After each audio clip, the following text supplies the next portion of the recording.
E é esse infinito ousado amor que permeia toda a palavra de Deus, que permeia toda a história da igreja, que permeia todo o evangelho e que permeia a igreja. E nós estamos aqui por conta desse infinito e ousado amor de Deus. Deus nos alcançou e por isso nós estamos aqui. Porque um dia Ele olhou para nós e nós, apesar de pecadores, Ele olhou para nós e não se importou com isso. Ele simplesmente nos amou, né? Isso é bom em toda a palavra. Tudo que a gente fala sobre a palavra de Deus sempre envolve amor. Sempre envolve amor, porque o amor de Deus, quando nós cantamos, ele constrange. Ele faz com que as nossas vidas sejam impactadas, com que haja mudança, que hajam milagres, que hajam transformações.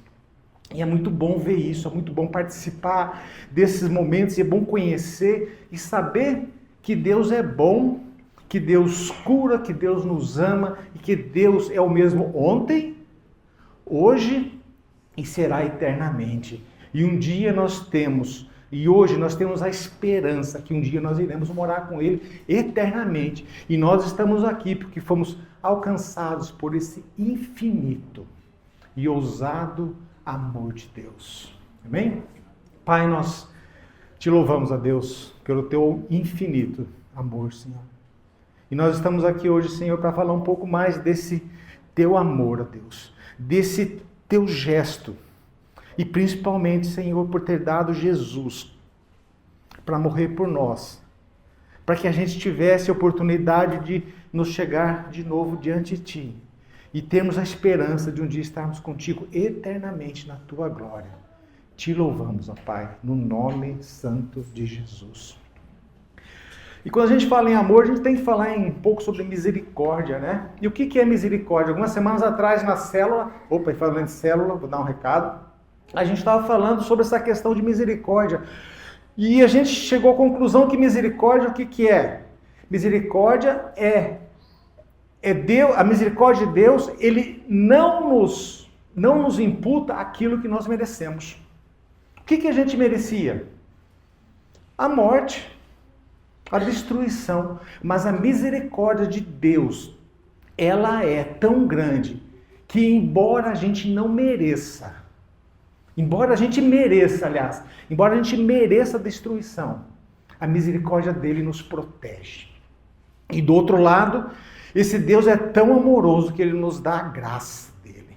E a graça de Deus é esse infinito amor que ele dá aquilo que nós não merecemos, que é a vida eterna. Então, assim, Deus ele não nos dá o que merecemos pela sua misericórdia, e ele nos dá aquilo que nós não merecemos pela sua graça. Esse é o infinito e ousado amor de Deus.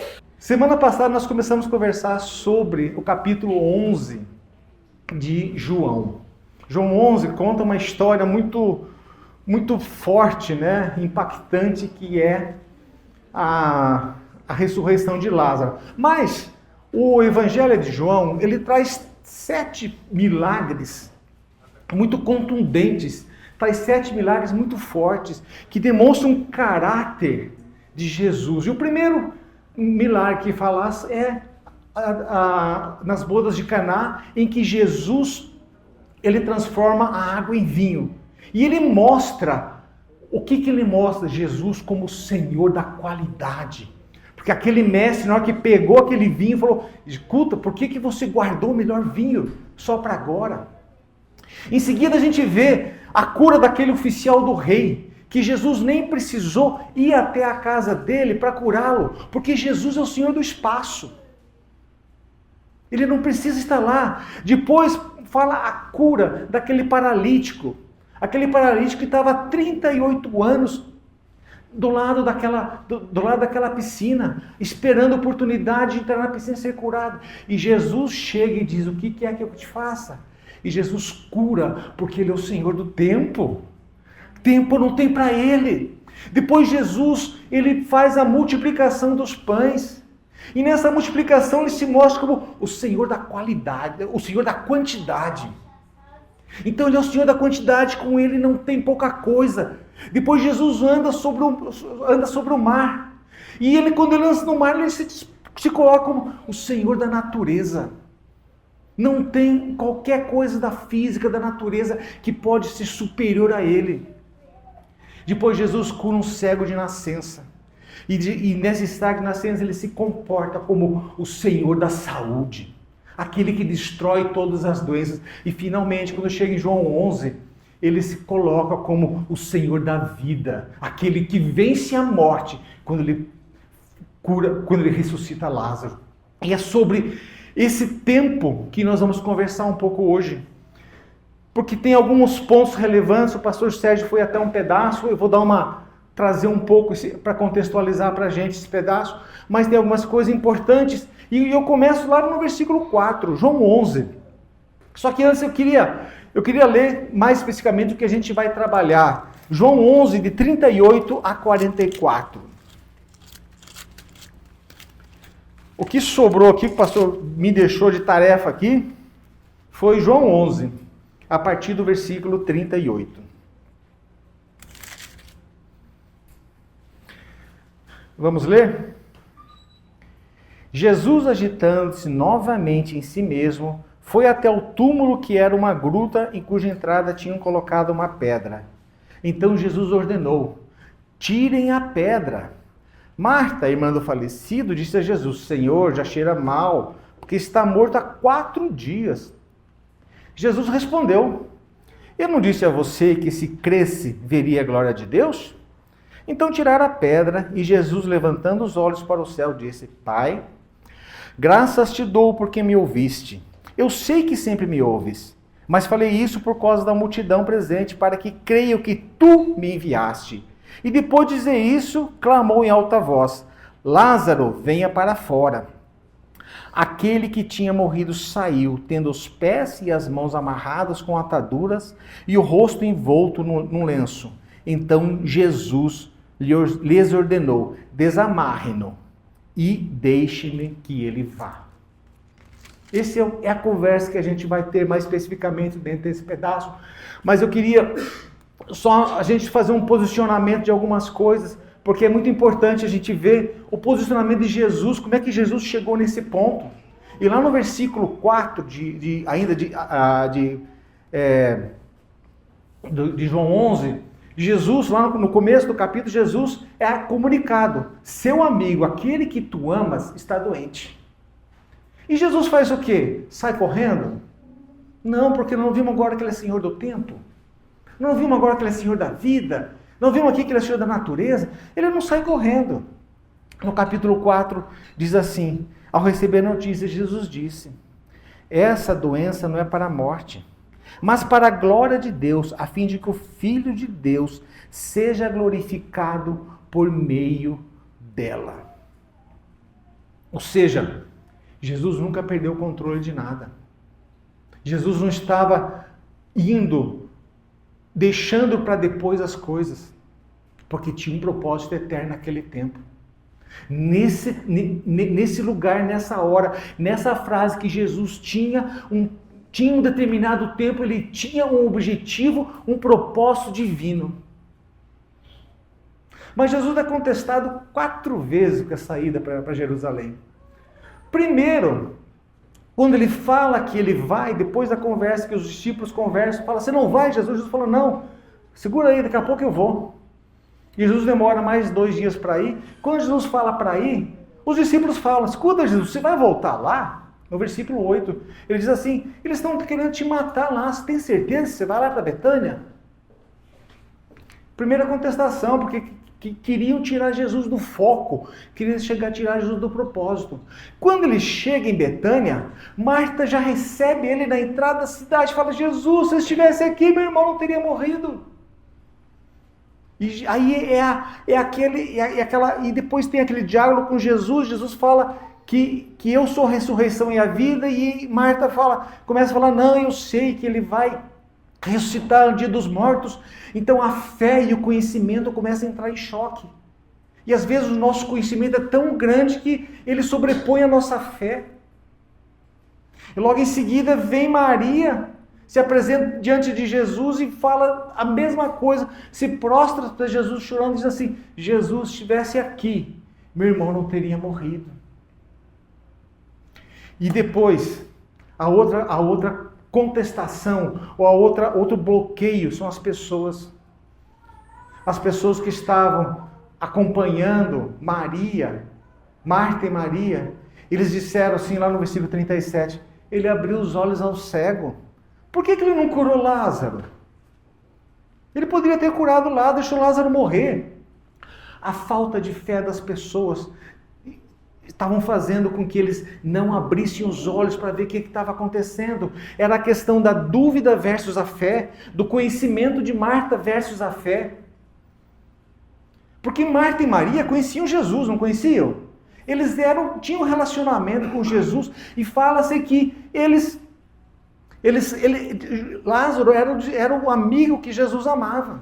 Então, quando Marta e Maria mandaram alguém avisar Jesus que ele estava doente, o que estava na ideia delas? Jesus vem para cá, essa é a percepção delas.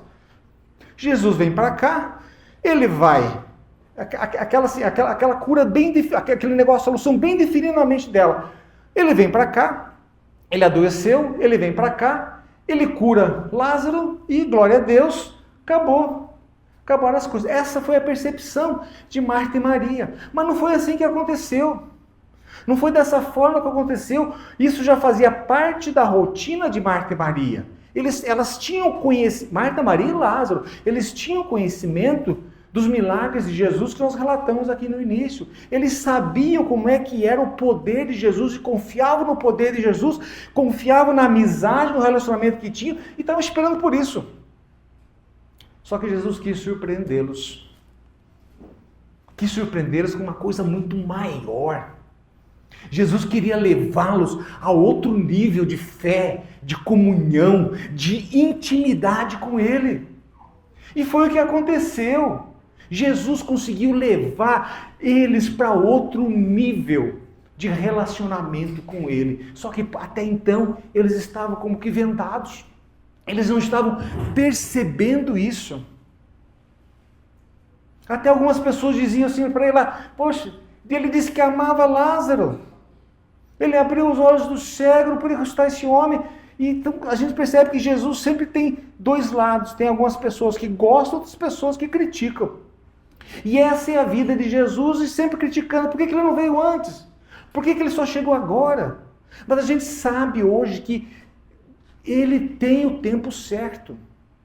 Jesus não chega adiantado e não chega atrasado. Ele não tinha que chegar no tempo que Marta e Maria queriam, e nem chegar no tempo que aquelas pessoas, que os judeus em volta, os seus amigos também queriam e achavam que precisava, porque ele tinha um propósito eterno.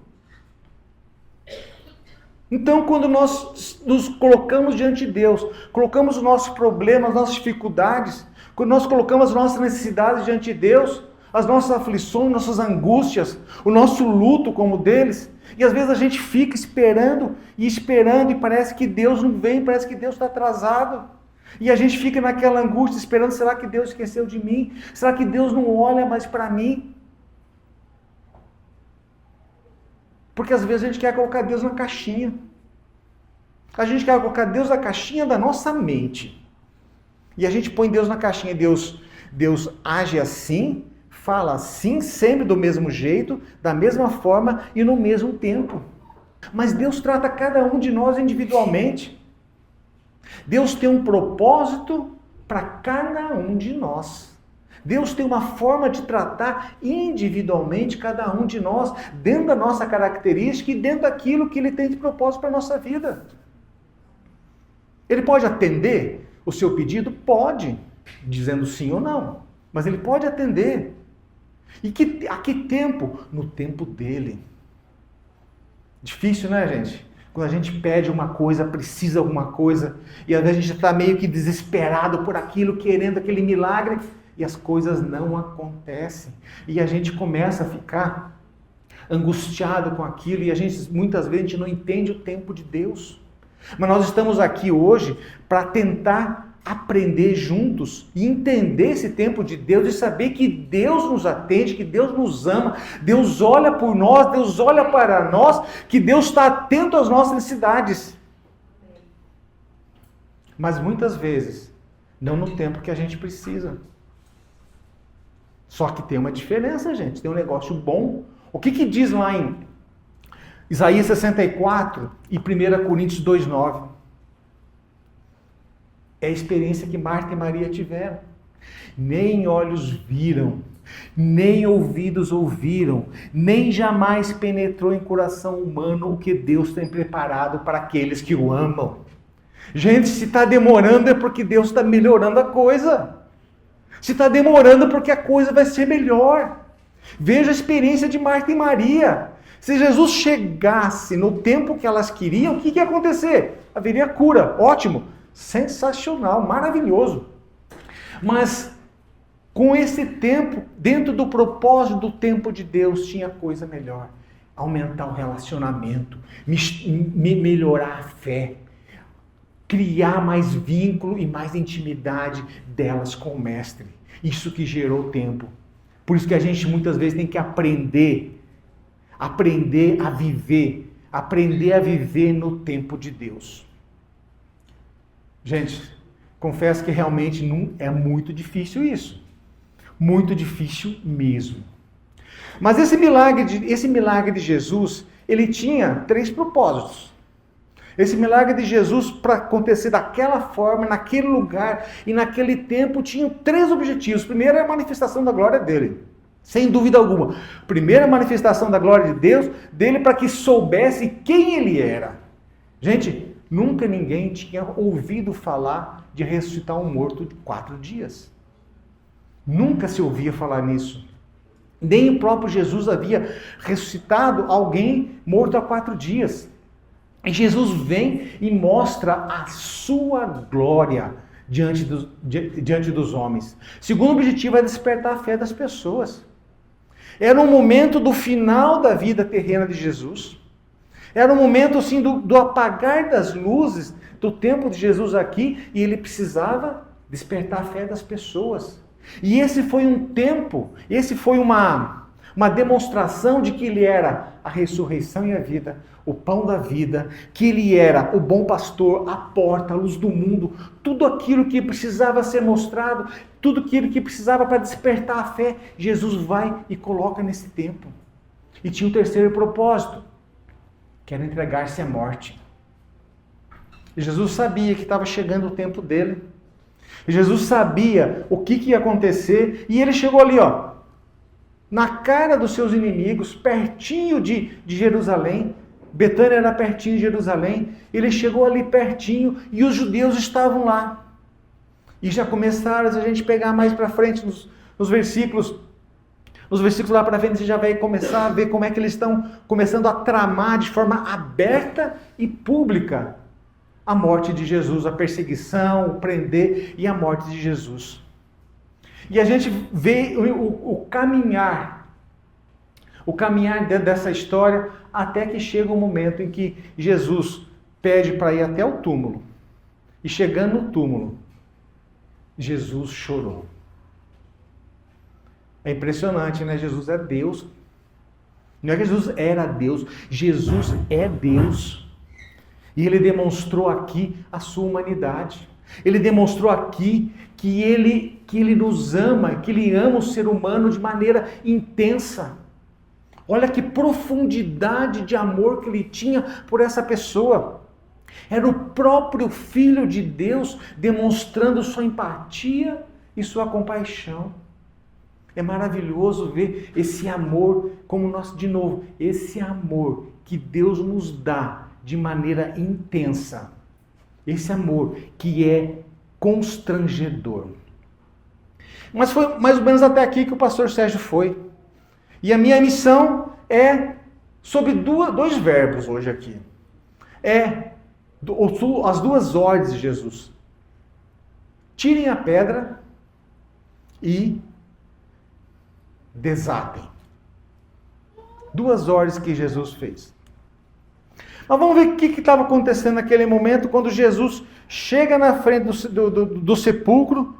Jesus fala assim, tirem a pedra.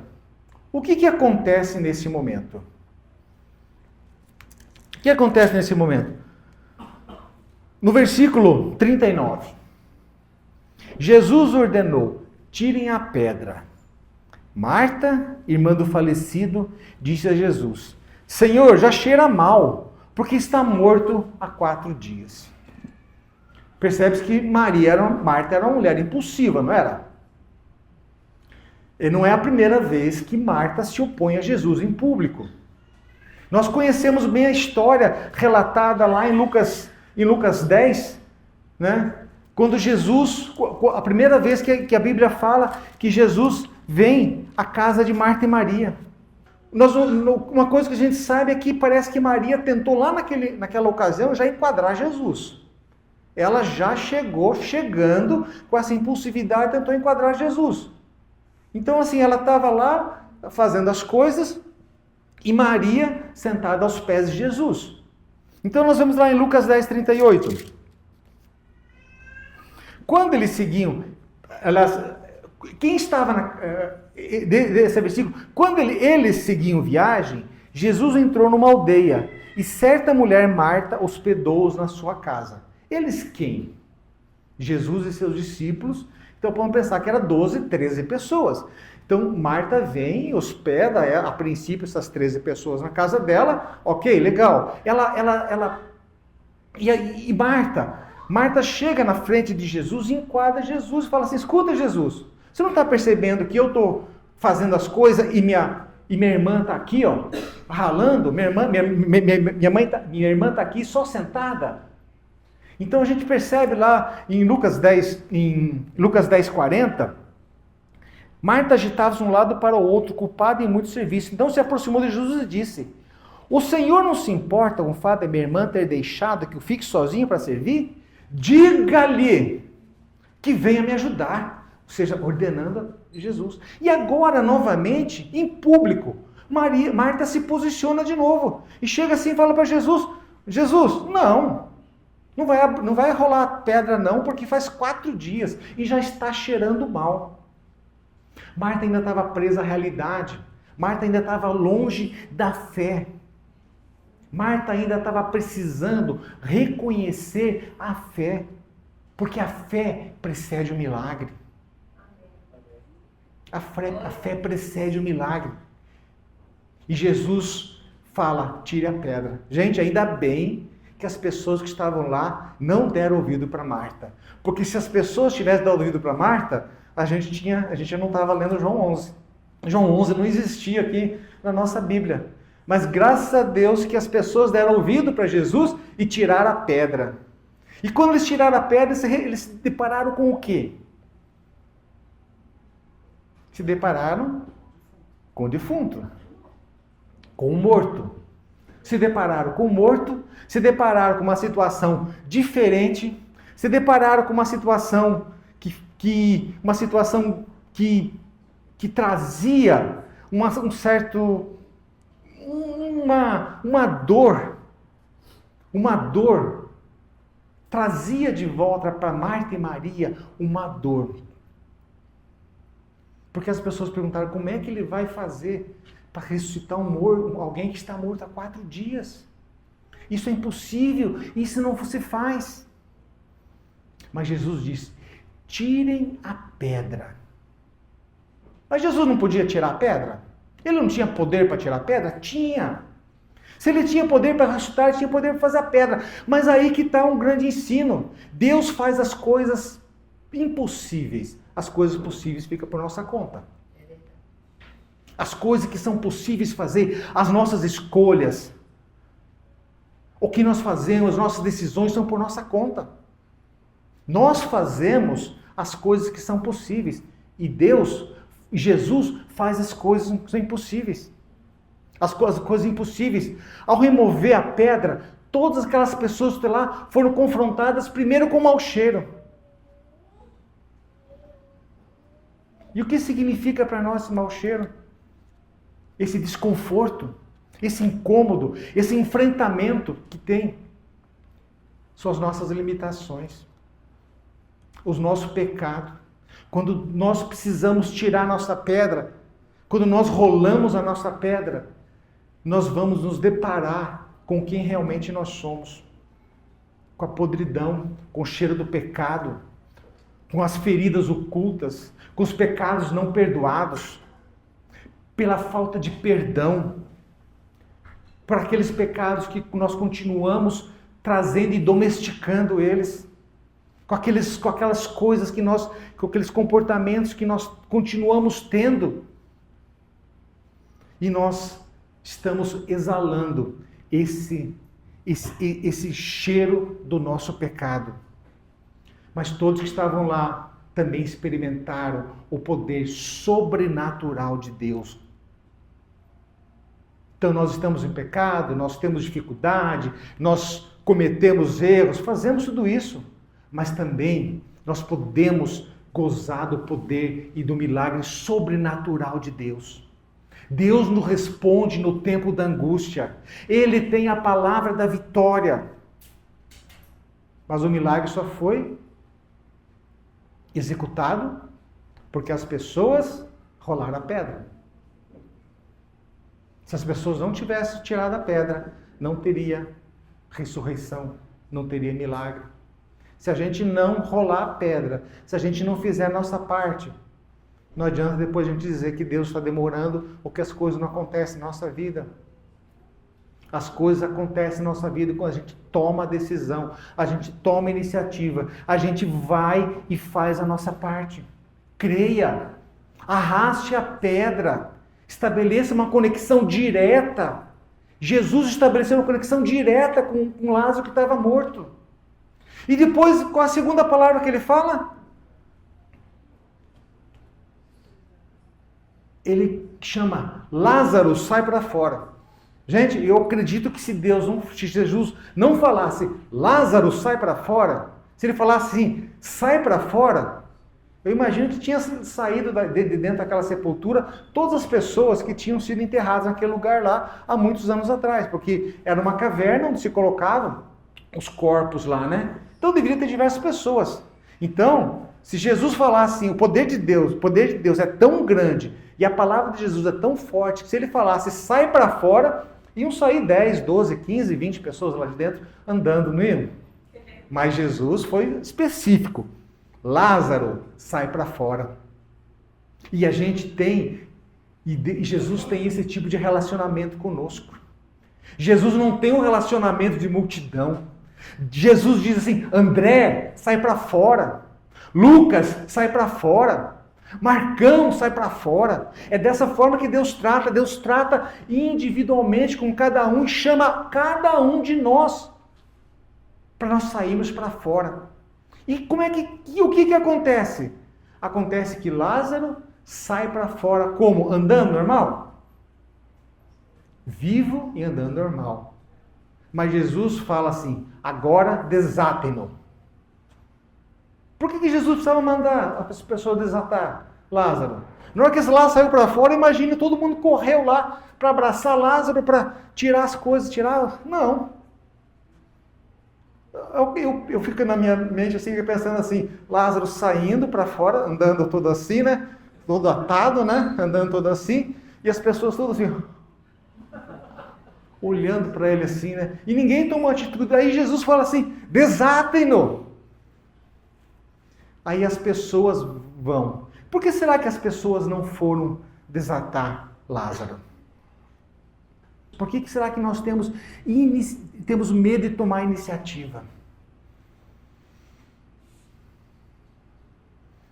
Essa pessoa que está ressuscitando e está chegando, cheia de ataduras, é como uma pessoa que entra aqui na nossa porta, que acabou de receber Jesus, acabou de receber o milagre da ressurreição. O milagre não da ressurreição do corpo, mas da ressurreição do espírito. E a pessoa chega aqui atada com seus pecados, com suas crenças, atada com as suas verdades. atada com o que o mundo apresentava para ela e o que ela está vendo nesse novo evangelho. E essa pessoa está atada, andando assim, e muitas vezes nós estamos aqui sentados e parados e nós não temos a iniciativa de chegar e abraçar e ir lá ajudar a tirar as ataduras. Por quê? Porque se a gente fizer isso, vai gerar relacionamento. E relacionamento dá trabalho, gente. Dá trabalho amar. Dá trabalho abraçar. Porque você tem que ir junto, você tem que caminhar 1 milha, 2 milhas, você tem que andar junto. Amor dá trabalho, relacionamento dá trabalho.